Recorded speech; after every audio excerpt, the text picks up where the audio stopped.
good morning, good evening, good afternoon, wherever you are. Welcome to this webinar organized by the National Council of Applied Economic Research. I'm Sonalde Desai, a professor at NCER. In every country, poverty, employment, and unemployment are markers of the well-being of its citizens. Nonetheless, these are also some of the hardest indicators to measure, and argumentative Indians make them even harder. Those of us who remember the great Indian poverty debate at the turn of this century are definitely showing our age. One would have hoped that 20 years after this great debate, we will have access to better and more reliable data to measure the progress our society has made, as well as lack of that progress. Nonetheless, the last official data on poverty rely on a survey conducted in 2011-12. The data from National Sample Survey in 2017-18 were scrapped by the government due to data unreliability.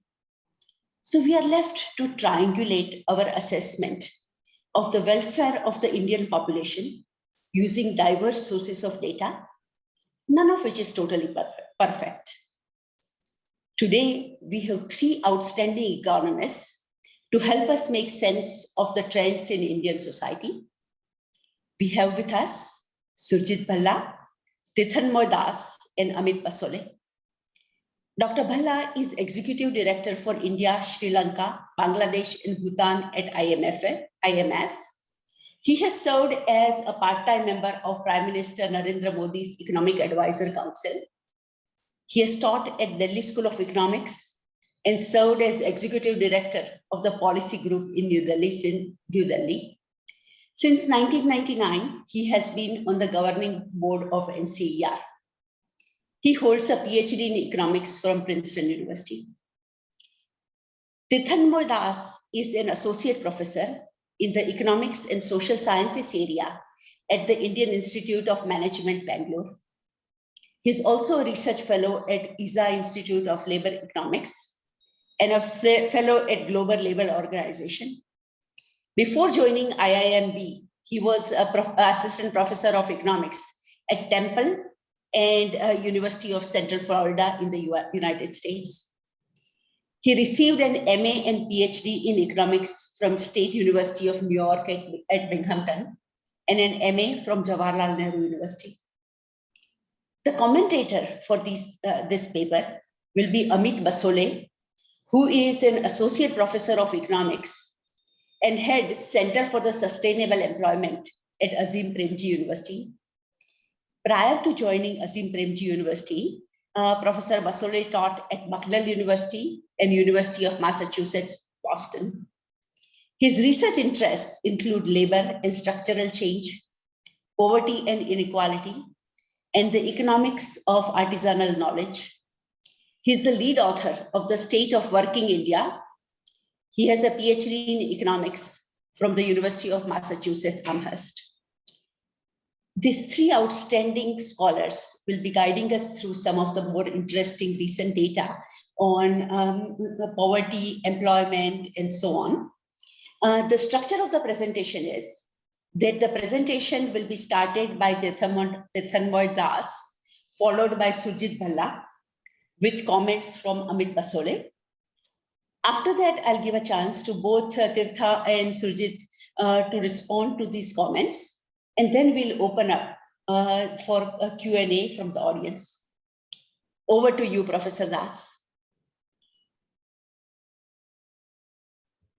Thank you, Professor Desai. We really thank NCAER for organizing this webinar. We also thank Professor Sonalde Desai for moderating this session and Professor Amit Basole for discussing our paper.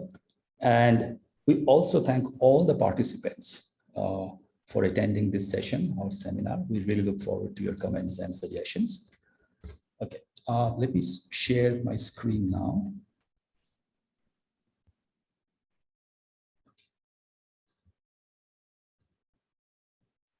Is it visible? Yes, it is. Yeah, thank you. welcome again. This is a joint work that we have. And so we want to mention at the very beginning that this is a paper which is our own and does not necessarily reflect the views that of the institutions that we're affiliated with in particular. So let's move forward. So there are two key aspects that we are concerned with essentially in this paper. One is the labor force participation rate, that both for men and women. And the second is the poverty or the headcount index, specifically based on $1.9 PPP dollar poverty line. The motivation for this research primarily comes because both poverty and labor force participation rates are two very important inputs into understanding a developmental process and also for the policy formulation, essentially. Unfortunately, the issue is that after 2011 and 12, there is no official estimates of consumption or poverty that we have. So that's one of the reasons that we basically wanted to get to do some research on this and see what we can say, talk about the poverty and consumption situations currently in India. The second, about the labor force participation. Now, although we do have some official estimates of the labor force participation from PLFS, which is the Periodic Labor Force Survey, post 2011, even in the current time. But initially, some scholars argued that PLFS adopted a new sampling methods, listing methodology, and that may actually render it as a non-representative sample. So we address both these issues in this paper. So we just want to mention at the very beginning, what are the findings that we have, broadly speaking. As such, we heavily rely on the CPHS data, which is the Consumer Pyramid Household Survey by CMIE. It's a very rich data set. So we rely on this data, and it's very popular among researchers worldwide in general, including the institutions where we're affiliated, like IMF, IM Bangalore, and so on and so forth. What we're going to do is give some interpretations to some of the CPHS estimates and data, especially focused on two particular variables: female labor force participation rates and extreme poverty in India. Now, the results will basically suggest that we find that some of the CPHS data somehow were not very convincing in some of the estimates that we received and when you compare with the other survey. By doing that, we basically say that the estimates that we get from CPHS sometimes very divergent from the other survey sources and administrative data. So that's something we note in this paper. And with respect to the female labor force participation, which are already in discussion for some time, actually female labor force participation rates obtained from CPHS is half that reported by the PLFS, which is kind of official data for. But the interesting part is that for the male labor force participation rates, CPHS estimates are quite comparable to what PLFS provides us. So, and if you really look at the level of female labor force participation, it's probably the lowest in the world at this time. So we also investigate this thing in more detail. We also take a look at the poverty measures. We combine CPHS and other data sources. And what we find is that our estimates do not match very well with the comprehensive analysis presented by two World Bank economists, which is a very recent paper. And especially to mention the estimates, we find that our estimates, which is about 5.5%, is almost half that the World Bank paper essentially talk about, which is basically Roy and Van der Weyde paper that I'm referring to. So we sincerely wish and hope that this seminar will provide us with guidance on future research and reporting on the CMI and CPHS data appropriately. Okay. So let me just, so essentially, before we get into the analysis and the results, let me spend a little bit of time on the data sources that we rely on. So our major source of data comes from CMI Consumer Pyramid Household Survey, which is the CPHS, the only available household data post 2014, which provides the detailed consumer expenditures. So there is no other data which actually provides that, though we have some consumption expenditure data from PLFS as well, but that's at a very, that's at an aggregate level. There are a couple of advantages with this CPHS data set, which is it's a panel data, which means that one can track households as well as individuals over time, which is an essentially very important component for any empirical research. The second advantage is that it's a high frequency data. That means it comes out every quarter and often reports several data on monthly figures such as consumption, expenditure, and other things. So it is very useful in basically monitoring continuous changes in the indicators or the variables in the economy general. In addition to that, we also look at National Sample Survey consumer expenditure schedule and employment unemployment schedule for 2011 and 12. And we derive data on household as well as individual level data on demographics, consumption expenditures, and employment. For the recent employment estimates, we rely on PLFS from 2017-18 to 2019-20. And we essentially draw individual level data on demographic, consumption, employment, and household level data on consumption. So after some certain point, we'll basically provide a few estimates. And essentially what we do is we do not provide any point estimates for the labor force participation rates because we don't have certain information on the non-responders in the sample. So we basically provide a non-parametric bounds around the labor force participation rate, both for men and women. We also estimate the historical pass-through rates, the elasticity of survey consumption growth with respect to national accounts consumption growth. And we then provide estimates for the headcount poverty ratio based on $1.9 purchasing power parity dollar poverty line and compare with World Bank results from 2015 to 2019. So before we go any further, first we deal or address the issue of representativeness with the PLFS survey. So what we do is that we take national NSS employment unemployment survey in 2011 to as a benchmark year, and we basically apply the sampling scheme that PLFS uses, which is education based, on to draw data from the 2011-12 employment unemployment survey. So basically what we have is a simulated data set, end of the day. And then we basically do the estimations, estimate unemployment rate and labor force participation rates from the simulated data, and then compare with those numbers with the actual estimates from the NSS EU survey 2011-12. What we find is that both the sources, simulated data as well as the actual data, provide very similar estimates on unemployment rate and labor force participation rate. So this leads basically, based on this, we infer that there is no significant difference in LFPR, and hence LFPR and unemployment rate due to sampling differences. So we infer that PLFS is a representative sample. Now we go on to examine the CPHS data. Now, the reason that we started examining that, because many have already reported several possible discrepancies with this data set.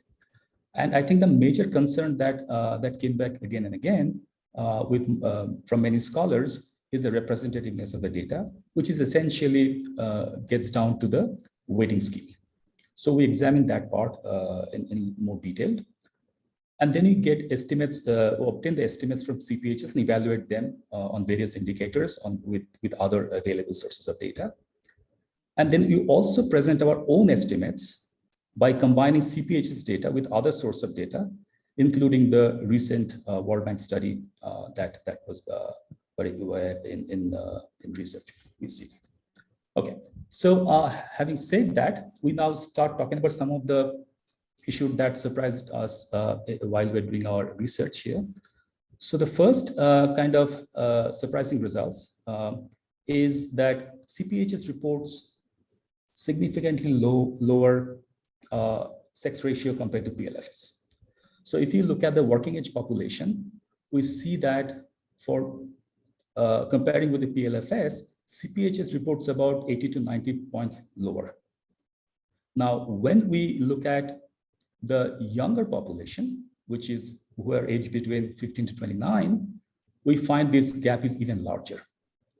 So this is kind of surprising in a sense that we do not see any big demographic or other changes which could lead to this bigger difference in the sex ratio, both in the working age population level as well as the young population in general. So that motivates us to look at this the population growth among the both young and young population for the men and women, because that's where the differences were largest. So what surprised us even more, that when we look at the population growth, we find that the male population in this age group is rising with time, whereas the female population is actually declining over these many quarters.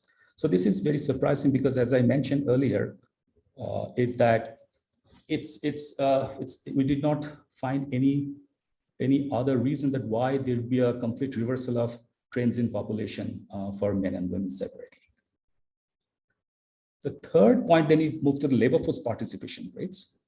And the two things to notice here that in our view, one is that labor force participation rates for men from CPHS data is very comparable to that of PLFS. Whereas the labor force participation rate for women is much lower than what PLFS reports. So we basically have, essentially what we have is CPHS reports half that the PLFS reports in the same year. So this dashed vertical line basically marks the 2017-18 period of the quarters. So you can see the PLFS figures are almost double for the female labor force participation than what we obtained from the CPHS data. So we sometimes then wonder that whether it could be because of the young population, because sometimes the labor force participation behavior for the youth is sometimes different or less stable than the older one. So examine this same thing with the population who are above 24 years of age and above 29 years of age, and we find a very similar pattern there. So it's clearly that it's not possibly due to the youth population. And so that's essentially what we find is that regardless of the age groups, the gap in the PLFS and CPHS female labor force participation is very large, whereas for men it's quite comparable. Then we looked at the unemployment rate, and the couple of things to notice here. One, there is a big fluctuations in unemployment within a very short span of time. As you can see, and this is also true for both for men and for women. Of course, for women, the fluctuations are larger than men, but this much fluctuation is kind of we're sort of surprising to us because we don't identify any big economic or other factors that can lead to such a big effect on the labor market. So this is another surprising results that we find. And then when you look at the level of the unemployment rates, we find that the estimates from the CPHS are almost double for women, whereas for men, it is actually lower than what the PLFS reports. So this is another surprising thing, that why would it be completely reversed? Reversal happens in terms of, and it's not just for the working age population, it's also true, the same pattern is kind of true for population above 25 years of age or population above 30 years of age. So it's even for a match year labor market participants, the same trend is observed here. So based on that, we started thinking that there is something, some issue with the weights possibly, and we investigated that even more. And even like many other scholars also pointed that out. And for example, the World Bank study, the Roy and van der Weyde, they also recognized that and did some adjustments to the CPHS weights. Now, even after the adjustments, what we find is that the weights actually show very unusual pattern. So this is, for example, we are showing the first two households. These weights are basically after the Roy and van der Weyde adjustments. So it shows that the weight change in the weights are very large from one year to the next year. This is something kind of unusual because within a year, we do not expect a lot of changes happening in the demographics so that the weight needs to be changed that much. That's one. And as you can see in 2015, the first household, the weight was 8,808, which dropped to 3,073 in just 1 year, and eventually it drops to 0 in 2019. For the second household, the drops are even larger and goes down to very low level in a very short span of time. So for that, if this is just an example for two households, but when you plot it across all households, the same set of Roy and van der Weyde weights, which is coming from the World Bank study, we find that except for 2015-16, the correlation coefficients are very low, which basically means that weight in 1 year versus weight in the next year. So each of these graphs shows that weight in 1 year and the weight in next year. That's scatter plot. And this scatter plot shows that correlation coefficient between the weights are very low. It typically ranges between 0.08 to 0.27, 0.28 in that range, which is low by any standard. So that actually motivated us to delve a little bit deeper into the weights that the CPHS assigns to the households. And for doing that, we actually do a very specific exercise. We chose two specific quarters, May through August 2019 and September through December 2019. The reason we chose these quarters because these are the two quarters when there is no addition of households or no deletion of households in the list. And so therefore, this is the place where we see that if there's any, because otherwise other quarters, there's some households been added, some households been deleted. So obviously the need for weight adjustments is very imperative there. But here there's no such thing. So we try to see what happens. So ideally what would happen that weights into May to August 2019 and weights in September to December 2019 should be very similar, which means we should expect all the dots should be on a 45-degree line or around that 45-degree line. But what we observe is very different. We observe that there are about 9% of the households who had zero weight in 2019 May to August actually gotten high positive and sometimes very high weights in the very next quarter. So, and similarly, there are some households which received zero weight in non-zero weight in May to August 2019 actually received zero weight in September, December 2019. So that's a peculiar pattern, and these proportions are not small. So it's about 9% and 9.5% in the sample, and probably in population 11.5 to 11% variations. So this we find a little surprising, and basically to see that why this might be the case, that one should investigate deeper into this issue in the future. So given that, there is another issue that CPHS data typically has, which is like any survey, that there are non-responders. So when there are non-responders, even if you have the entire set of households, a portion of some percent of the household do not respond, which basically necessarily make the sample a censored sample. So to avoid this censoring problem, CPHS provides non-response bias correction factor, which you typically have to multiply with the actual weight.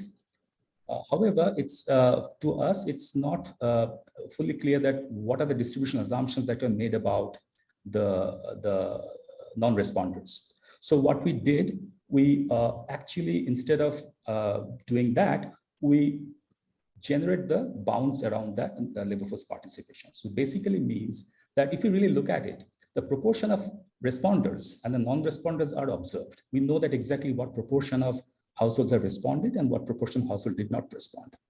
We also observe that labor force participation behavior of the responders. What we don't observe is a labor force participation behavior as non-responders. So here, at least we can, without any further assumptions, we can say that if everyone in the non-responders group worked or participated in the labor market, then we get one labor force participation rate estimate, which is the upper bound. And at the same time, if none of the non-responders participates in labor market, then we get a lower bound. So that's how we constructed our bounds around the labor force. So and now here is a table that you have. There are a few things to note from this table, that the upper bound of the labor force participation from the CPHS data compare very well with the PLFS estimates. And if you look at the male population in the working age population, we find that the actual CPHS reported labor force participation rates are very similar to the PLFS as well as the upper bound of the labor force participation that we estimated. But when we move to the female labor force participation, we actually see that quite opposite. We find that even though the upper bound and the PLFS estimates are very close to each other, the actual labor force participation rate estimates that we find is closer to the lower bound of the estimates. So therefore, one can ask the question that whether the female subsamples that you have, whether it's reflecting the real labor force participation rate correctly or not.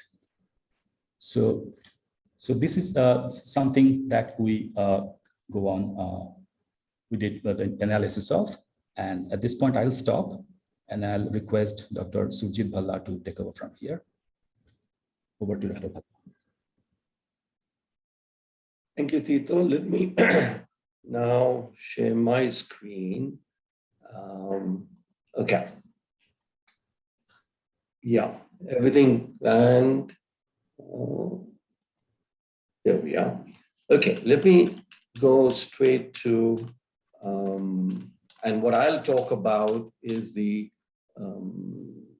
what are the estimates of poverty that we get from the CPHS data, and and then I have a perspective on where do we go from here. Look, it is well understood, and Sonalde. Surjit, do you want to maximize your screen? Maximize Presentation mode, I think. Presentation mode. In No, right. Slideshow. Yes. Yeah. Thank you. Slideshow. Yeah. Thanks. Big data, household data, and is justifiably called the new oil, because it is very important that our policy be well informed, conclusions be well informed, and you cannot do it without an analysis of data.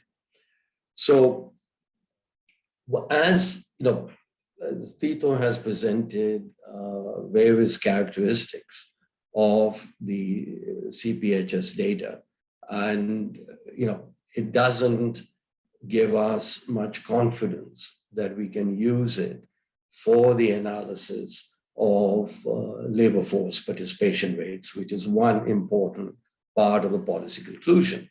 The World Bank study that Tito referred to by Roy David also recognizes that the data the weights are not very reliable for projections about poverty in particular.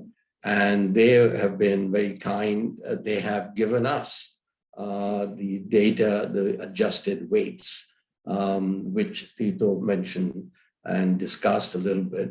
So we have obtained the adjusted weights by the World Bank, as well as the original weights provided by CMIE. And I will now discuss what are the results that we get from this. Now, in the poverty debate, it is well understood that surveys do not take place every year. They may take place that in the US and maybe a few advanced countries, but for most developing countries, surveys are intermittent. The average gap is around 3 to 4 years worldwide amongst developing countries. And in India, it has tended to be closer to 5 years, where you have a representative household survey on labor as well as on consumption. As you know, India does not do income distribution surveys, though I've been supporting the effort at NCAER and others that the NSSO should also do income distribution surveys. But for right now, the consumption surveys are the ones that we use. Now, the 2017-18 consumption survey was deemed to be quite unreliable. And in our paper with Arvind Vermani and Karan Bhasin, we go through a very detailed analysis of the what we call the ill-fated 2017-18 survey. And we find that based on all the evidence provided in there, including evidence of NCAER data for 2017, for some months of 2017, as well as a host of other data, that the 2017-18 NSSO survey is completely unreliable, and we fully support the government's decision not to release those data. So which means that we are left with the only source, and it's quite the CPHS is quite a comprehensive source of data, as Tito mentioned. Whether it's reliable or not is something for the research community to reach some conclusions on. So in here, and so therefore coming back to poverty estimation, that what the World Bank does is look at, they have surveys, and for years that you do not have a survey, you use the growth rate as revealed by the PFCE, the private final consumption expenditures for that country. So in other words, the imputed value of consumption for years in which you do not have a survey is grafted onto the last available survey year, and everything is upgraded. Every household's consumption is upgraded by the nominal increase in PFCE. And now there are various methods by which you can upgrade the PFCE. You can either assume a pass-through, which is the elasticity, that for each 1% rise in PFCE is the 1% rise in the household data. That's what is called pass-through. If it is 1, the elasticity is unity. And the World Bank, what does the World Bank do? Which is, in many ways, the gold standard of poverty measurement, that for every country in the world, except India, they assumed a pass-through of 1. For India, they assume a pass-through of 0.67. Now, what I present over here, we have household data from 1973 to 2019. For 2015 being the household data as provided by CPHS. And what you find is that if you look at the pass-through, within these surveys, it's 1.02. So in other words, the surveys themselves reveal a pass-through of 1. So remember, you're looking only at survey data and what is it showing from one year to another. And you look at the change in the survey data, and you look at the change in the PFC, the national accounts data. If you take from 73 to 99, it is 0.92. If you take 73 to 2011, it's 0.9. So nowhere do you have, remember that the study that the World Bank keeps referring to is the Martin-Revalian study of 2003, which had data up to about 99, 2000. Now, at that time, all the available data suggested that the pass-through was 0.92. And yet the World Bank cites the Revalian study to say, no, the pass-through is, as revealed by the survey data, is 0.67. So I think this is something that the World Bank has to answer, and we as a research community have to answer. Notice now the 1.29, which is, so, oops, I have to get back to the previous slide, sorry. How do I? Yeah, notice that the pass-through in the CMIE data, CPHS, and remember there are two estimates. There's an estimate, the adjusted weight estimate by the World Bank, and the original CMIE estimate. So I take the average, or we take the average of those two, and the pass-through is 1.29. In other words, the CMIE, CPHS, adjusted to NSS, do what you wish, is a pass-through of 1.29. And if you just look at the World Bank adjustments to the data, the pass-through is 1.39. This is survey data. And we are told that the pass-through should be actually 0.67. And only for India, mind you, and not for any other country. Why that is the case is something I hope Amit may have an answer. I hope some of the audience may have an answer or some query about that. So this is, the first point is this. Then we now have the data, and I want to now look at the three possibilities of the data that we can use. Remember, 2011, while all the three dots come over here, there is only 2011, there is no CMI data or the NSS weights data. You cannot have, so these are all theoretical. The real story starts in 2015, where is the first year that the CMI reports the data, and all the way up to 2019. Agricultural years, this is July to June. So we present three estimates of poverty, okay? The red line is based on the NSS data, Uniform Recall Period, estimate for 2011, projected forward by a pass-through of 1. Not a pass-through of 1.39, not a pass-through of 1.26, but a pass-through of 1. That is the red line, okay? That's, if you will, what the pass-through of 1 does.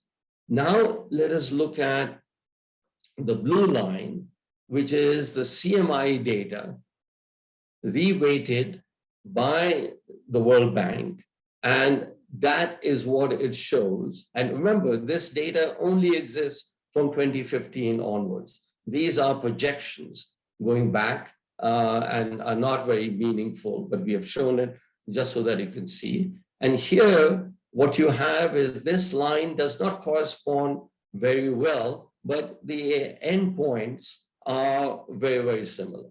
The trajectory is different. The green line is what the World Bank study, adjusted weights, suggests of what happened to poverty. And notice the poverty level of 2019-20 by the World Bank study is twice the poverty level as revealed by their data and by their weights and our attempts to reproduce their analysis. So the red line is just the base. This has nothing to do with the World Bank analysis. but the blue line and the green lines have very much to do with the World Bank analysis. And they should be, if you will, the blue and red lines should be identical, and they should be completely the same. And they are not. Why that is the case, I've tried various different poverty lines, etc. You get different results, but half of that, and remember now the larger picture, what we are after, what all of us are after, whether we are at the World Bank or whether we are at Azim Premji University or whether we are at the IMF, or whether we are at NCAER, we want to find out what is happening to poverty in India. And, apart from the argumentative Indian that Sonalde referred to, the fact remains that it's a very important benchmark for how a society is responding to the needs of its people. And it is somewhat disturbing that we cannot reproduce the World Bank data. And it is also, for those of you who may not be aware, in the paper with Karan Bhasin and Arvind Ramani, we get, and including and this does not include, it's on a different measure of poverty, the uniform recall period, does not include food transfers, etc. But if you do it all correctly, we find that the poverty in India, extreme poverty in India, was less than 1% in 2019-20 and 2018-19. And with the pandemic, it did not go up. It stayed broadly the same. So this is a radically different conclusion that we receive from the World Bank analysis. However, using the World Bank data, we do find that by this method, which typically has about 4 to 5 percentage points higher than the mixed recall period, I don't want to get into that, that the CMI adjusted data by the weights does yield results that are consistent. But how, with the green line showing that, what we can believe and what we cannot believe, what is reliable, we are looking forward for guidance on how to proceed. Thank you very much. Thank you, Surjit and Tirtha. I have to stop sharing. Or share. I think you can stop sharing. Thank you for an excellent presentation. Yeah. I would like to now invite the discussant Amit Basole to give his comments, and then we'll open it up for the audience. Questions have already started posting in the Q&A, and I urge the members of the audience to add more questions. Thank you. Amit, over to you. Thank you. Thank you, Professor Desai, for inviting me to this very interesting event. And thank you, Professor Das and Bhalla, for this very succinct, clear presentation. So I have a few specific questions, maybe just things that I didn't fully understand, which I'll save for the end. But before that, maybe just a few general comments. I won't take very long because I know lots of people are in attendance and they would have their own questions. So we've talked about two things here, measurement of labor force participation, particularly for women, and consumption or poverty. And both are, of course, very important and hotly debated issues. So let me start by just listing a few things that is my understanding as to what has come up in the debate so far surrounding CPHS, to which this study also contributes. So as Tirthatanmoy said earlier, a lot of people have been discussing this issue from different angles, and this is the latest edition. So we've looked, what have come up so far is first and foremost the sample itself, meaning is listing carried out or not? How does a survey select its respondents, right? And there's a argument that CMIE, the way the CPHS does it, it biases it against poor households because it's a main street bias, etc. So that's the first thing. That is actually even before we get into the weights issue, because if there's something missing from your sample, then no amounts of weights are going to correct for it. I'm not saying that CPHS suffers specifically from this problem or not, but I'm just summarizing the issues that have arisen. So first is the issue of whether listing is done or not, and the NSSO does the listing method, which is why I think a lot of researchers also trust it more maybe. But it's empirically to be shown whether that really matters. If you don't list and you follow a random stepping rule, do you automatically get biased or not, and so forth? That's one set of issues. The second, because CMI is a panel, is the issue of attrition and replacement. And this also came up briefly, that over time, what is happening to that initial sample? Is there a bias? Are certain households more likely to drop out? Are they likely to be replaced by certain other kinds of households, such that over time you get a drift? Right? That's also something that needs to be addressed in this type of a data set. And that connects to the weight construction and change, and which I found a very interesting part of today's presentation, which is this issue of how CMI develops its weights, and what do we really know about such high frequency panel data and how to deal with weights in this data. I think in India, we just don't have enough of such data sets, which in developed countries have existed for a while. So I'm glad that this debate is happening around CPHS, and we are all building our understanding here. Now, I was very surprised to see this huge changes in weights between closely apart waves. And I share the author's surprise as to why this should happen. Maybe I also don't understand fully what is happening with this weighting. So I'm not passing a judgment on it. I will say very briefly what we have tried to do in a different way to test the robustness of weights, which is that we have tried to use different weights in a year. So Sutirtha's paper also does, they randomly choose an observation, right, out of repeated observations in a year. What you can do is try to use different weights that the household has to calculate the same annual average and see how sensitive the average is to choosing different weights that come with a household.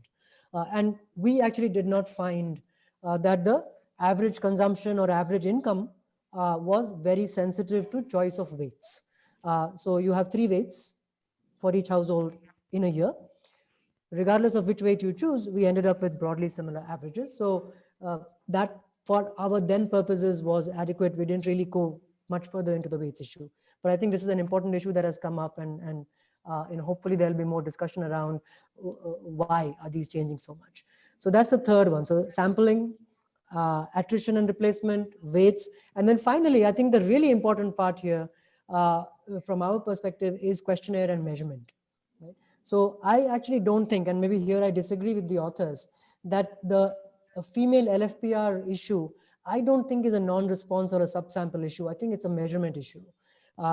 The way CMI asks the employment question is different. Right? So my colleagues, Rosa Abraham and Anand Srivastava here, have a working paper that looks in detail at the female labor force participation rate compared to PLFS and CPHS. And we are more or less convinced that it's because of CMI's definition of employment that women are being missed out. And of course, as people on the audience also will be aware, PLFS also misses out. So there are many smaller surveys that actually show much higher labor force participation rates for women than even PLFS, going up to 40% and so on. Marginal activities, informal activities, all of that tend to be missed. That is sort of well understood in that literature. And CPHS is a kind of extreme example of that, I think. And we should look forward to the results of the next wave, because the current wave that is in the field in CPHS has added a lot more questions on employment to address this criticism that it is missing women systematically. And it will be interesting to see whether those new questions bring up the rate at least to PLFS levels, if not further. And I think that Tirthatanmoy will also address the issue of how much of it is a subsample or a response rate issue, how much of it is a questionnaire design or a measurement issue. And then, before I get into the specific questions for the authors, the one last point I want to make is on the big picture, which also Professor Bhalla ended with, which is we shouldn't lose the forest for the trees, which is where are we as a society when it comes to these very important indicators of women's participation and poverty. And I think for women's participation, it is clear, whatever you look at, it needs to be a lot higher than it is. One can say, well, is it 10, is it 20? But really it should be 40, 50 or 60. So we are very far, no matter what we measure. For poverty, I think it's more interesting because, it's a lot more, it's very different. You reach very different conclusions, whether you use a uniform recall period or a modified mixed recall period, and whether you, use a CPHS or a PFCE sort of, thing with pass-through of 1, you can get numbers anywhere from 20% to 0%, which is a huge range, right? Well, maybe not 20, 10. Now that we take the World Bank analysis, somewhere between 10 and 0 maybe. There, a couple of things that I'd like to say. On the pass-through issue, it may be the case that over the long run of a 30, 40-year period, you get on an average a pass-through of 1. I think that's possible. But perhaps the more relevant thing is, in the immediate years or decades, what has been happening to the pass-through. So if indeed there has been a divergence, which was the old debate, that the pass-through was falling, and perhaps the Rabayon paper is in that context, but particularly between 2004-5 and 11-12, what happened and how was that different between, let's say, the previous few years, and how is it different subsequently? Now, what Professor Bhalla has been arguing is that we are safe in assuming pass-through of 1, and we should just do that. The counterpoint is, can we look more carefully at what the actually empirically observed pass-throughs are for smaller periods of time, and then take those? Now, here that CPHS thing becomes interesting, because if indeed it is a greater than 1 pass-through, then that's very, that changes the debate completely. And that, I think is where we should hopefully spend some time discussing how does that square with all the other stories that people like to tell about the recent years, whether it's demonetization, whether it's economic slowdown, which I saw as a question already in the Q&A. All of us have been carrying this macro impression that the Indian economy has not been doing too well, particularly in the last few years. And if that is the case, can household consumption actually increase faster than national income accounts? That seems like a very, very interesting anomaly to discuss. And perhaps you can spend some time on that.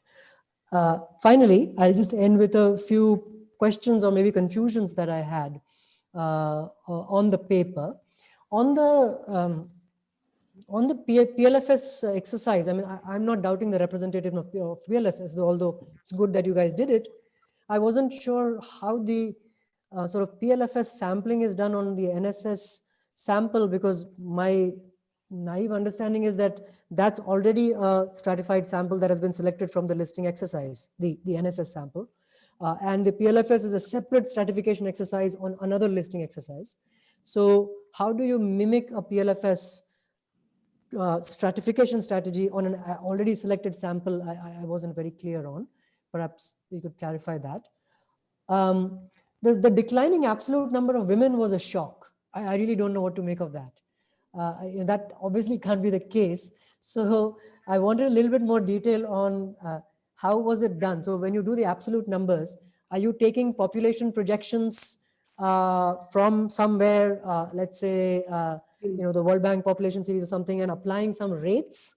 Because I really don't think that we should be deriving absolute numbers from any of these survey weights, whether it's NSS or CPHS. So if you're doing population projections and the sex ratio, so what's happening is that the sex ratio is declining so precipitously that despite the increase in overall population, the number of young women is declining, if my understanding is correct. And that seems like a very disastrous fall in the sex ratio, which doesn't seem believable. Again, perhaps it's a measurement issue. I don't know what's going on. We could discuss that. On the poverty, the question I had was, how do you do the, so what the Roy van der Weert paper does, there were a couple of methods for imputing consumption, sort of NSSO consumption, quote unquote, in the CPHS sample, right? So they have that method of moments kind of thing, and they have the other exercise where they do a regression and say, okay, this kind of a household, what would its consumption be in NSSO? And we're going to attribute that to CPHS. That's how they end up with this sort of imputed consumption. And Sutirth, I think, is in the audience. So if I've done injustice to that, he can correct me. I was wondering what you have done to do, which of the methods did you follow for creating this NSSO type consumption in the CPHS data for that series that you showed? Because it's very surprising to me that the same method is yielding such different estimates. Because Vanderweide and Roy have also done your method, I think, in one of their blog posts, and they seem to show that they could reproduce yours, but you are not able to reproduce theirs. So I'm wondering how is the consumption imputation done on that? And then my final point, again, going to a little bit bigger point, is when it comes to things like high frequency movements in either unemployment or in income and so forth, I just don't have a prior for what we should expect in India. We've never had a data set like CPHS. So it's not like we have another place to go to. EPFO and all don't cut it because they're all partial views. So we have no high frequency data to compare CPHS to. And I often ask myself, income also does this, like unemployment, it does all kinds of things. Households move across the distribution of income quite a bit in the panel. Is that real? Are incomes actually fluctuating so much year to year for Indians? Maybe regular salaried people like me find it hard to believe because my salary stays the same, but the vast majority of the Indian workforce is not regular salaried. Maybe it actually experiences such fluctuations, which is worrying to me. Or again, maybe it's a data issue. I don't know because there's no benchmark. At least for some of these other things, we do have some benchmarks. So I'm sorry, I think I've taken a long time, but it was provided a lot of food for thought. So I went on for a bit. Thanks again. Muted. Thank you, Amit. This was an excellent discussion, bringing in some very interesting data from a variety of sources. What I'd like to do is I'd like to open it up to Tirtha and Surjit to respond to your comments. And then we actually have questions pouring in the Q&A box. So we will take those up. So up to you, Surjit, Tirtha, whoever wants to go first. Let Tirtha go first and then I'll. Okay. Thank you so much, Professor Basole, for your very insightful comments and the questions. So let me take the questions one by one, whichever I can. So for example, the PLFS and NS National Sample Survey, this thing. So what we basically did is following. We took National Sample Survey 2011, 2012, and using the weights, we blow it up, really. So we basically recreated the entire population based on the weights. And then from the entire population, we applied the same logic that PLFS uses to draw samples. And then we basically recreate the simulated data. That's what we did, really. And obviously, there are little more details and all these things, but that's the whole principle that we really did. Especially like we generate the whole population, and then from the population, again, we use the same sort of logic to basically draw another sample. On the declining female population, it's actually, you're right that we're basically taking the sampling weight to basically, and some of the sampling weight to get the population. So now, if you really see that if you add up the weights after the adjustments and all, you do get actually very close to the population figure that the country has.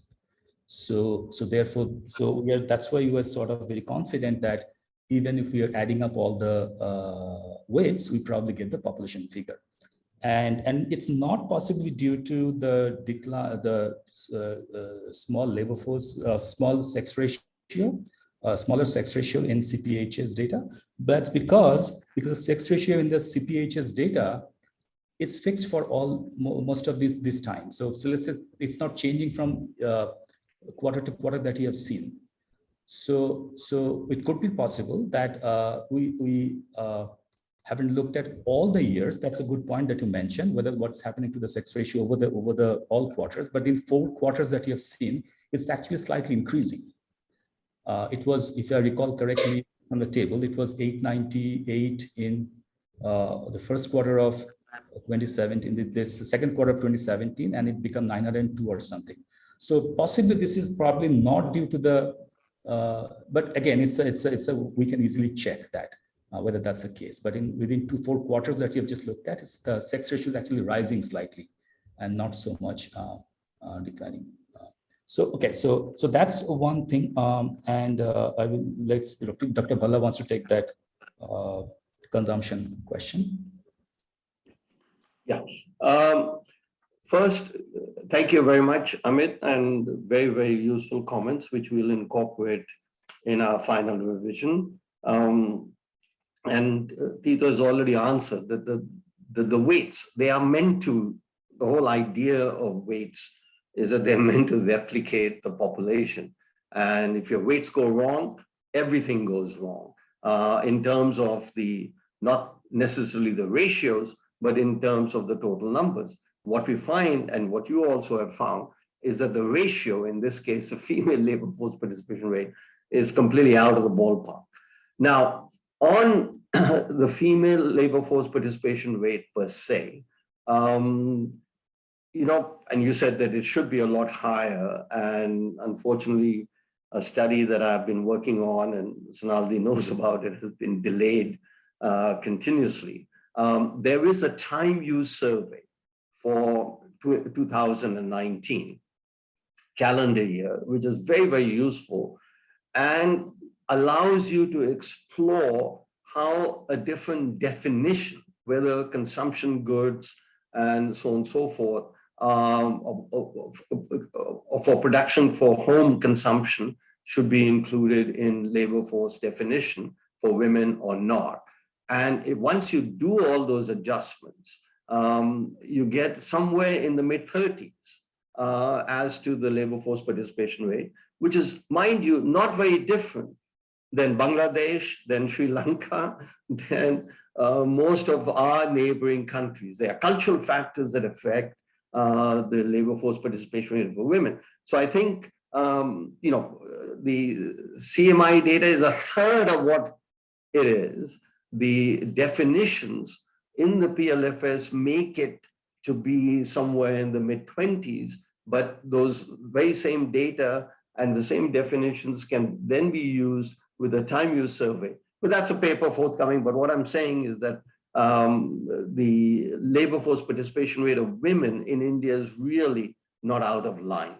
Now, in terms of your wages, etc., as you know, we have, Tito and I did this study some time back using the PLFS data that casual workers' wages have risen at a reasonably strong real rate. Salaried workers like yourself and others have not risen in real terms. And this is, we argue, because of the supply curve has really shifted for educated workers, etc. And so it's a labor market issue. And I think what the wages do show, which also comes now to the poverty. One of the questions, very legitimate question, is, we think the economy is slowing down and you get poverty rates declining, both by our pass-through method as well as even by CMIE. But I'll speak to our method. What is happening is that the consumption, remember, poverty is a function of consumption, and consumption, real consumption, has gone up at a faster rate post 2014 than before. And why? Inflation has fallen a lot farther. So obviously you have to do poverty is in real terms, you adjust the consumption, nominal consumption growth with the price index.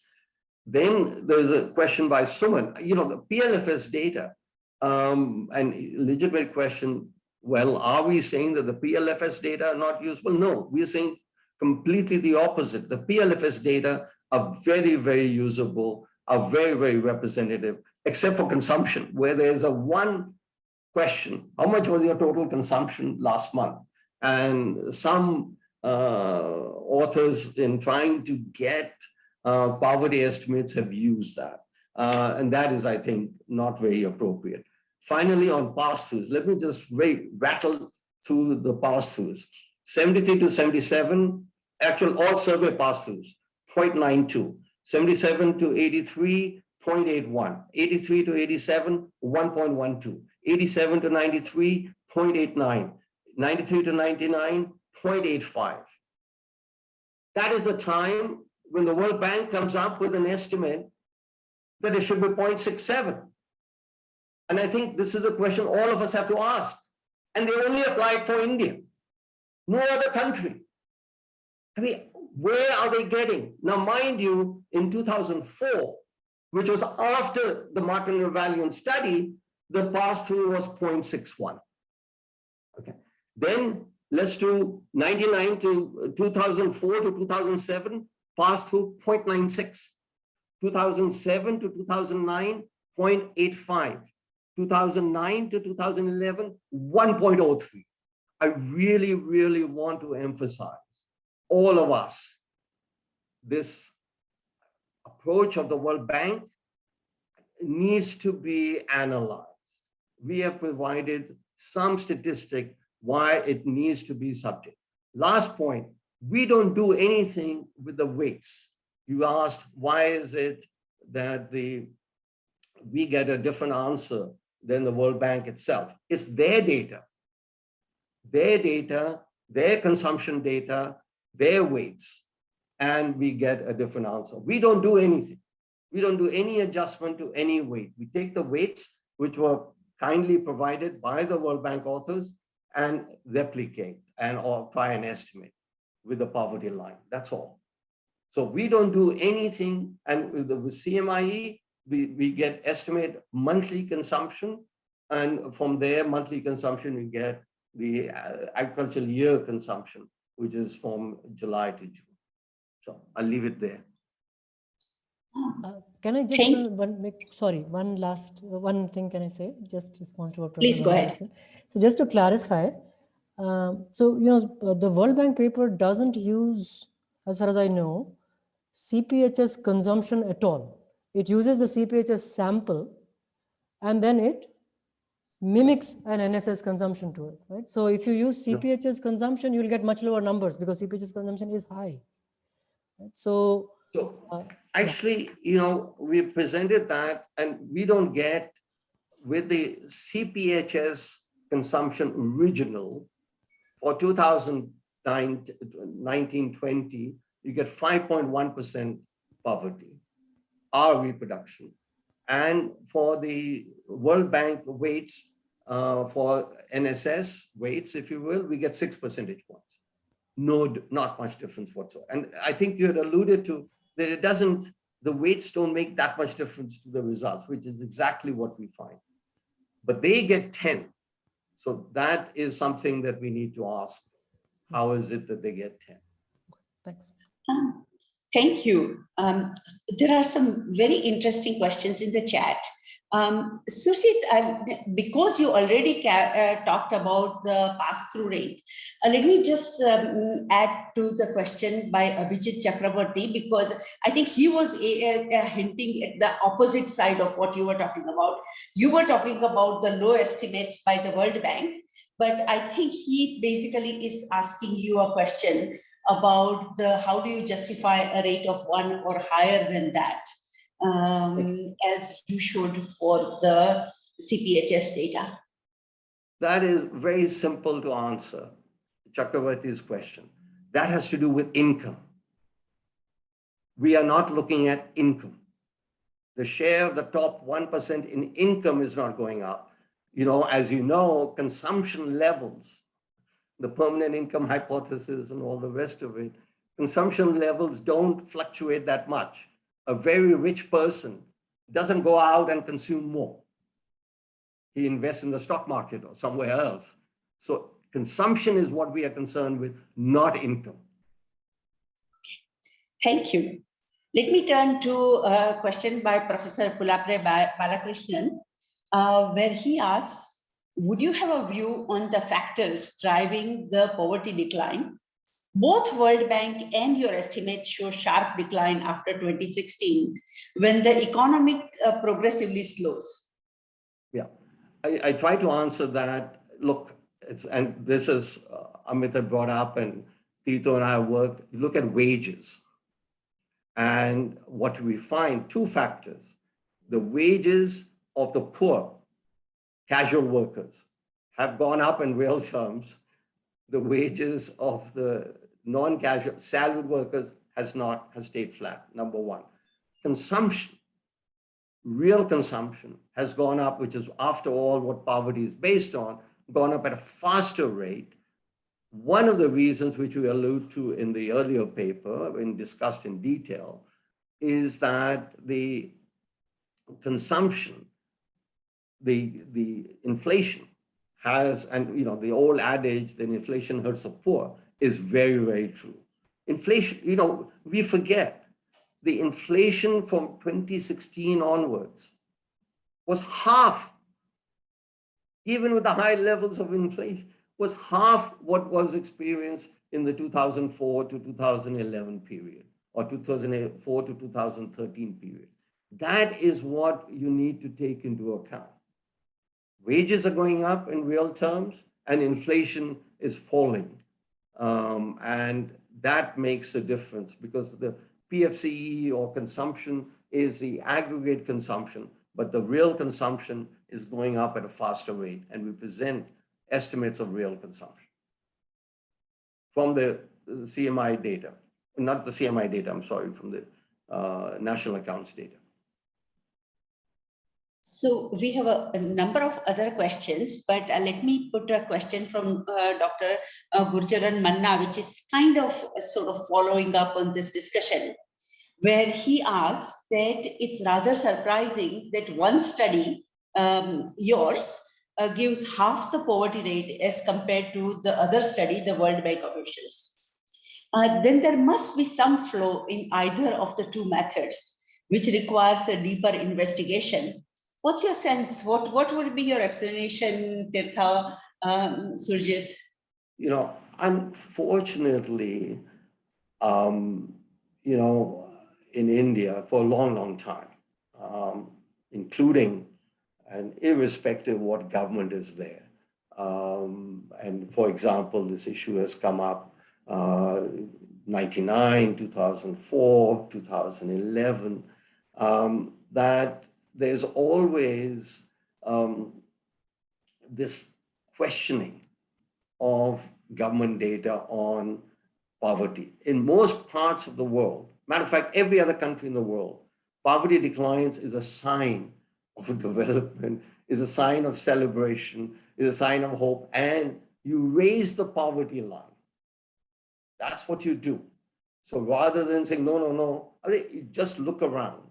I mean, all the evidence in the world is there that poverty has really declined. I think that not only I think, I believe very strongly the poverty line is very low in India. And that's why we say, and I think Amit agreed with it earlier, it should be raised to 3.2. And with that, you get 20% poverty. You can get any level of poverty you want by choosing the poverty line. So, you know, choose your poverty line and get your level of poverty that you feel comfortable with. But do not question that if it, let's say if 1 rupee a day, right? Poverty is 0 in India. Now, will you start questioning that also? So, you know, poverty is the line, is the level. And what we are arguing for is that there should be an increase of 68% in how we measure poverty in India. And, you know, every other country does the same. I mean, you know, what is this? I just don't understand. It's a very straightforward point. Poverty is a function of your poverty line. End of story. Then you go ahead and measure. And then there are various, you know, there's a multidimensional poverty index, there's this, that. Imagine an index and you will get whatever you want.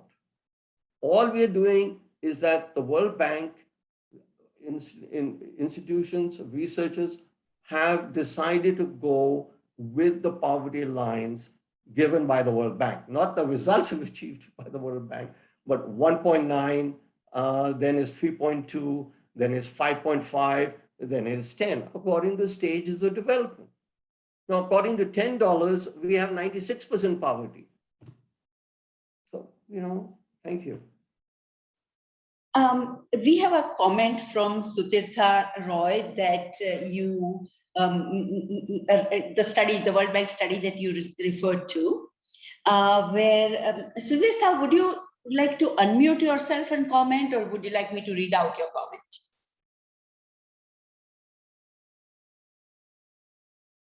Okay, I don't have a response from Sutirtha, so let me just read out what he's saying.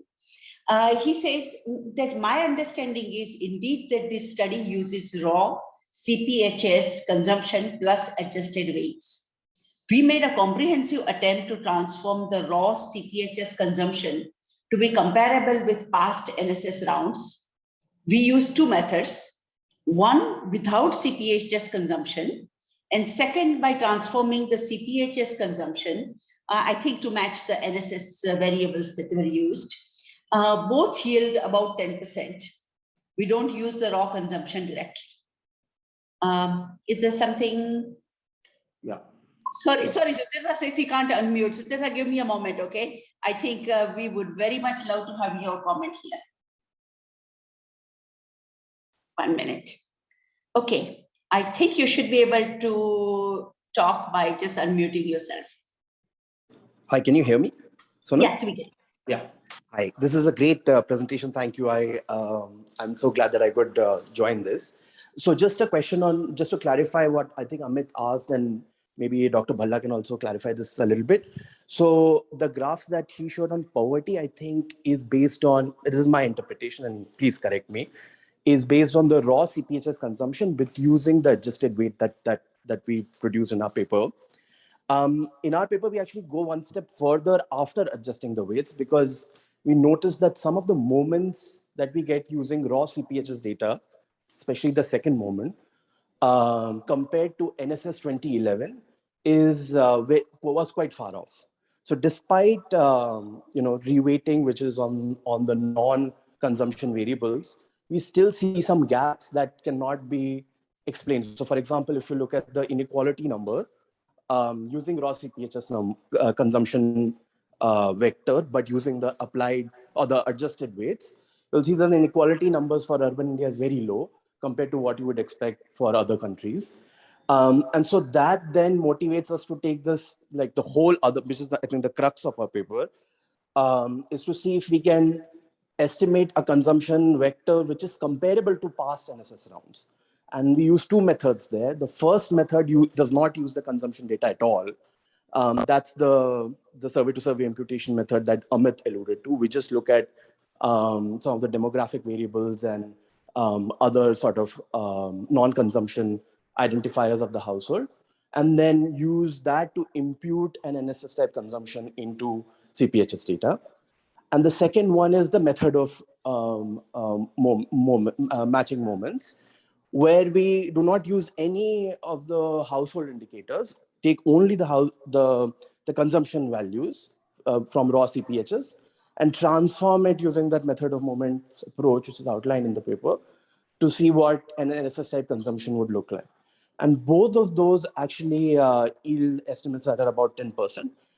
Our numbers are not based on raw CPHS consumption because we don't trust them even after reweighting. And the reason we don't trust them is because if you do a smell test, they wouldn't hold up to closer inspection. So let me pause there. Thanks so much for allowing me to come in. Really appreciate it.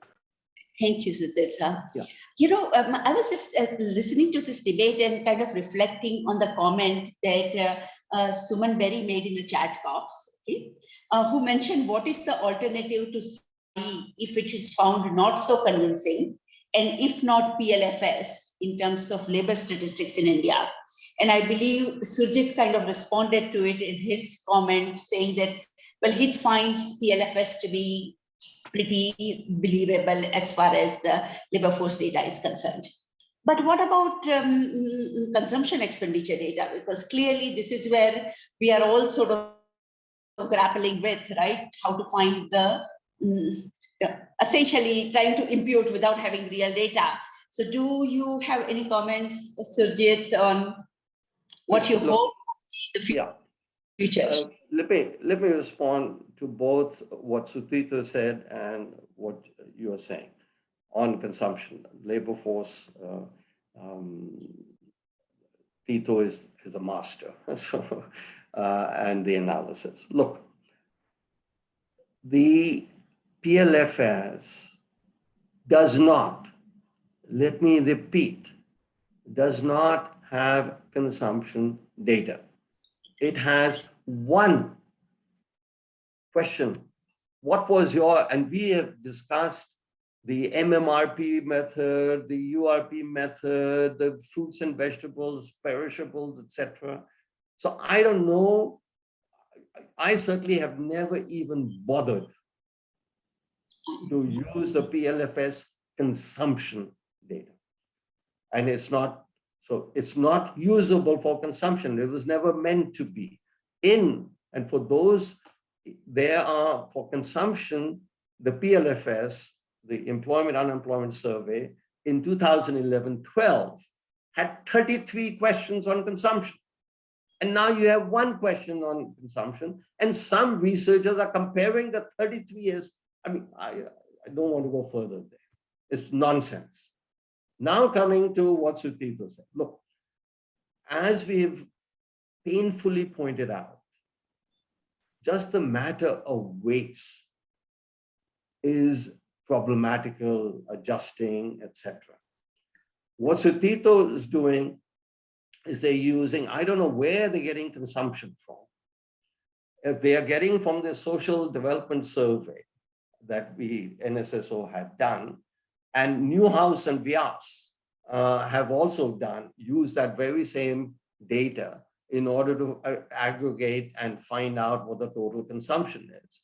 And they get something like 7% in 2017, using all the available data. They're also World Bank authors, mind you. And they are also trying to adjust the NSS to the, not to the CMIE, they're just doing pretty much the same, broadly the same methodology that Sutito and David are doing. And they get very different answers. So here, I mean, the weights are important, and we have a real problem with the weights. Now on the numerator, how you get, you can come up with an estimate. But the point is I'm begging people, come up with something that is credible. I can't just come up with a number. You'll write me out of town if I just come up with a number. And they were able to reproduce our numbers completely. So, but we can't reproduce their numbers. Now, they say that, look, they've got it somewhere else by a method of moments and so on and so forth. So all I'm asking, they have provided us with the weights. Let them provide us with the consumption, since, it is their estimate. And again, there are not too many other sources of consumption in India. There's the CMIE, and they're saying they're not using CMIE. There is the NSS 2015-16 Social Expenditure Survey. Outside of that, there aren't any. And if they are using the PLFS estimate of consumption, which is based on one question, and then matching it, that I'd like to ask, are they doing that? And if they are doing that, then I don't have any more comments. I mean, you can't use one question to derive anything.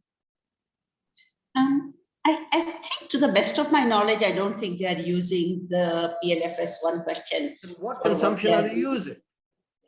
Because we have Newhouse and Vyas, also at the World Bank, produced a paper using the Social Expenditure Survey, which is the only known survey that we know of consumption in India, post 2011-12. Or are they using the consumption survey, the ill-fated 2017-18 survey? Maybe they're using that one. I don't know. But let them delineate where they are getting that observation from. And then it's very useful for all of us as to how are they getting the consumption estimate. We know the weight story, but we now need to know nobody's debating how you get inflation numbers. That's from the CPIAL and so on and so forth. So that's fine. What is left is, what is the estimate household level consumption when the household is not even surveyed? So then that's what we do. We use a pass-through of 1. So why is their method of moments more credible than us using historical pass-through of 1? I think Amit is raising his hand to respond to this comment. Amit? Well, Sutirthi is here, so he can directly respond. But as a discussant, I should point out that if you want your paper to be read as a test of what they have done, then you haven't yet done it. So you will need to produce their consumption numbers to argue that the poverty rate is different. The way you've done it, it's bound to be different because raw CPHS consumption is higher than what they have done. So that result is built in. That's just my duty as a discussant I'm doing. Yeah. So Surjit, to the rest of us, it looks like you are sitting 2 buildings apart in Washington, DC, and there should be some way of communicating across the street. But please go ahead. One thing with the weights, and I've got, if I use the CMI data with the weights provided by the World Bank, for 2016, it's 1979, and for the original is 2151. These are means, weighted means. 2379, 2437, 2758, 2819. And now, and and this is a question that keeps asking, their numbers, that is the numbers that Roy presents, are off the charts in terms of 2019-20, when the slowdown was there, when you had consumption growth of only a real consumption growth of less than 4%. So, but that's when their estimate of consumption, however they derive it, is off the charts, is very, very high. So, okay.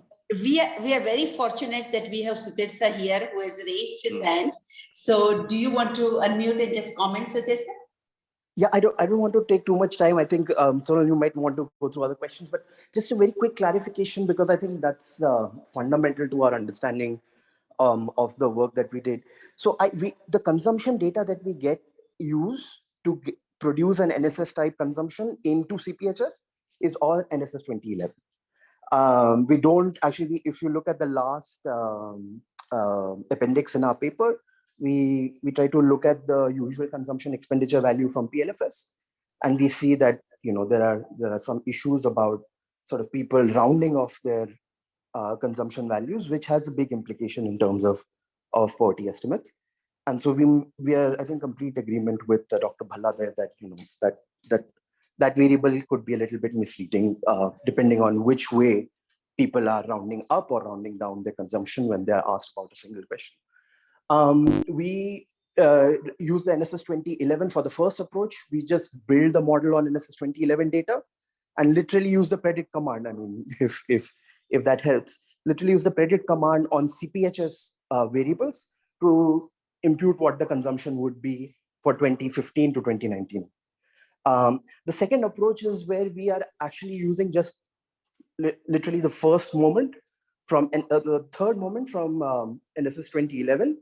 And then we use which Dr. Bhalla calls the ill-fated NSS 2017, the third moment from NSS 2017 to validate whether our assumption of the third moment being stable in NSS surveys over time is whether that's holding constant, and it does. So we are not using, let me just clarify that we are not using social, the social consumption on social sector spending and those surveys that NSS had done. Let me pause there, and if there are questions, I can take them up. But I think that was an important point I thought I should clarify. Maybe we need to rewrite the paper a little bit better so that comes out more clearly in the next draft. Thanks. It seems to me like a lot of our debate has been around numerator. We started with denominator, it's now sort of moved to numerator. And my colleague Santanu Pramanik has a question in the chat box. Santanu, do you want to just unmute yourself and make that comment? Hi, Sonal, can you hear me? Yes. Yeah, so no, I mean, I think that's the point that Professor Basole mentioned. I mean, we often get restricted sometimes to only the sampling design that is used by different surveys, but not focus on other issues which may also have a huge impact on the estimate that we get, like the measurement issues, etc. And that we have seen that through our work with ISDS data, that why women's labor force participation is much lower in NSS, even in NSS type surveys. I mean, so that's a point I wanted to raise. Yeah. Thank you. And I think I'm going to just take one last comment from Professor Arokia Sami, who actually makes a very good point.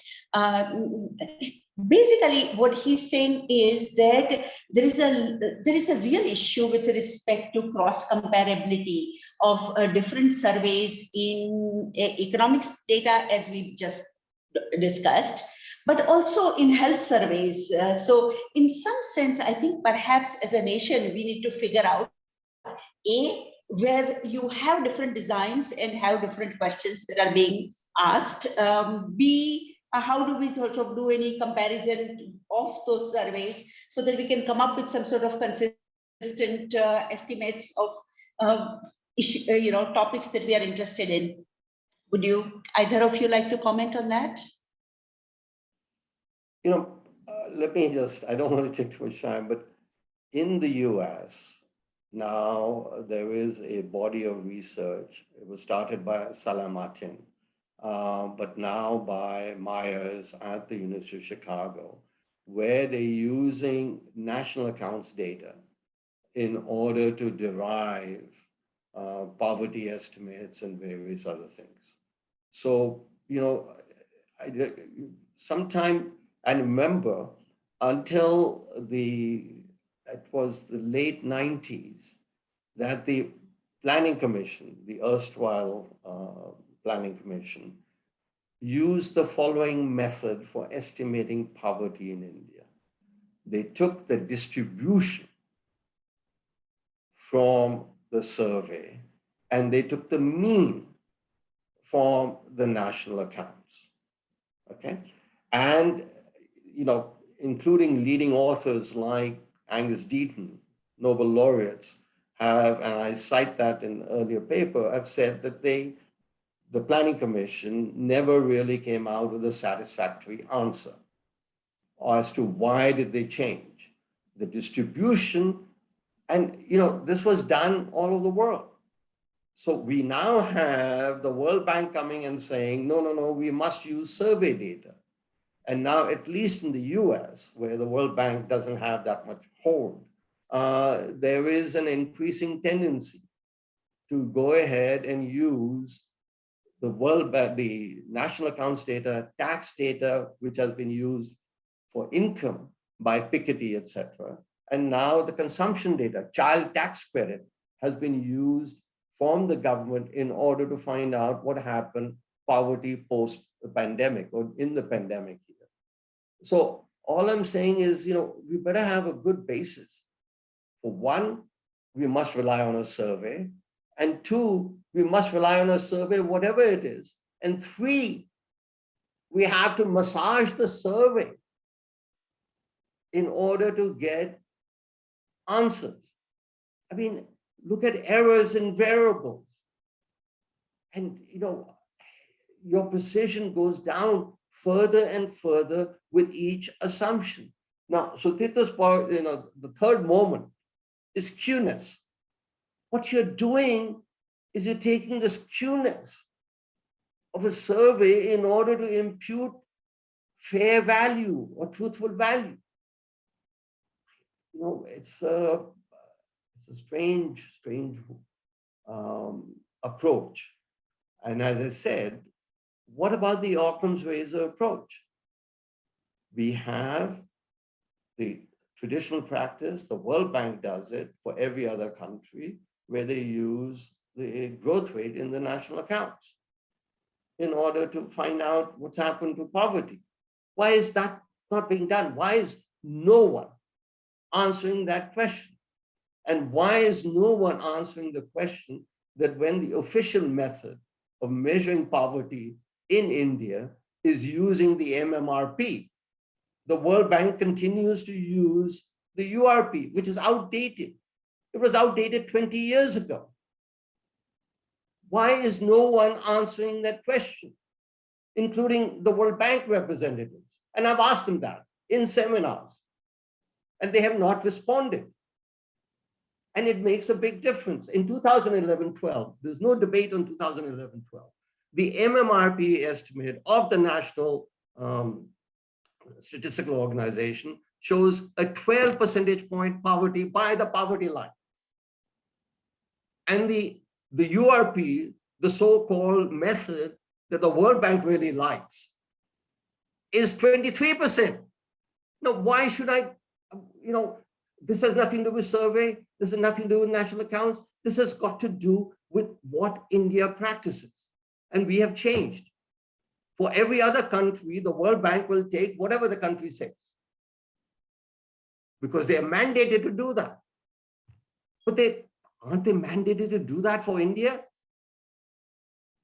So is it the case that, I don't want to go into speculation as to why the World Bank does what it does. But we, all of us, Amit, you, all researchers on poverty need to ask this simple question. Please answer this simple question before getting into pass-throughs and this and that. For 2011-12, why aren't you using the Indian method? Look at all the World Bank studies, the POVCAL, etc. They still report 23% for 2011-12. I've gone hoarse asking this question. It's a simple question. So maybe, Sonalde, you want to give an attempt to answer?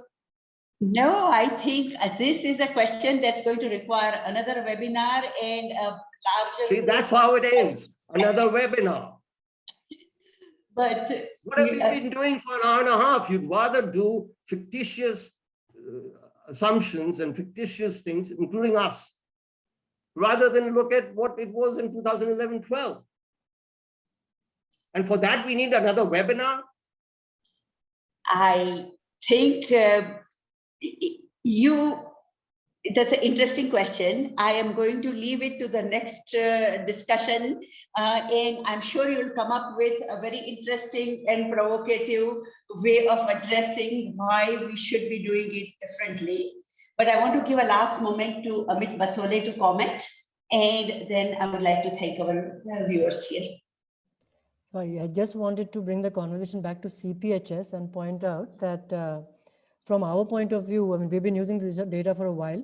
It's very welcome that more people work on the data. I think the thing is that to understand the limitation, every data set has limitations. I would not dismiss any of those data sets, including national income accounts. Maybe Professor Bhalla would be surprised to know I would not discuss that either, but we have to recognize the limitations. Right? So the more we have, what you said in the beginning, the triangulation, right? Because we have to admit that we are not yet there when it comes to the quality of data that we want to be at. Right? Each has big limitations. National income accounts, we know, misses a lot of unorganized sector activity. CPHS has its own issues. We are not anywhere going to be in a world where one source is going to suffice for a while, I think. So the more that people do and the more they bring together the estimates, for me, the confidence grows. And I really like the bounds approach. I've long been a fan of, don't say it is 20% or 12%. Give some ranges. Where does this precision come from? I don't understand, whether it's GDP or poverty. So if we give ranges, we give multiple data sources, I think we are on good ground. But I wouldn't bat for anyone. I wouldn't bat for CPHS. I wouldn't bat for NSSO. I wouldn't bat for national income accounts. That's all. Thank you, Amit. I really appreciate this comment as a data collector. Okay, I think we are all pretty humble in all the things that our data sets miss. Okay, so I appreciate this comment, and I will let Surjit have the last word. No, two-handed, really. And this is what Amit Basole, and I think there's a deep possible misunderstanding. When he's absolutely right that the national accounts misses out FinCim and various other things. And indeed, in Sutito's paper, they have a table and they estimate, and correctly, and I've tried to verify, that about 18% of consumption is not used in the survey. So in other words, the survey misses out on 18% of consumption as measured by the national accounts. Nobody is saying use the levels in the national accounts. What we are saying is use the growth rate. So what you have to show is that the growth rate of 82% is radically different than the growth rate of 100%. And what you find out, there's very little difference. This will appear in our final paper. So it's not the levels. The whole issue of pass-through is the growth rate. And therefore, what you miss out is irrelevant, unless the growth rates are radically different. And we try and address that as well. Sorry to, but I think it's an important clarification point that Amit raised. And I think the audience should know that I certainly, not Tito, no one is arguing use the level. It was always a growth rate. Thank you. Thank you for this lively, spirited discussion. And thank you to our audiences for staying throughout the discussion. I look forward to actually getting better estimates of poverty with diverse data sets. Thank you.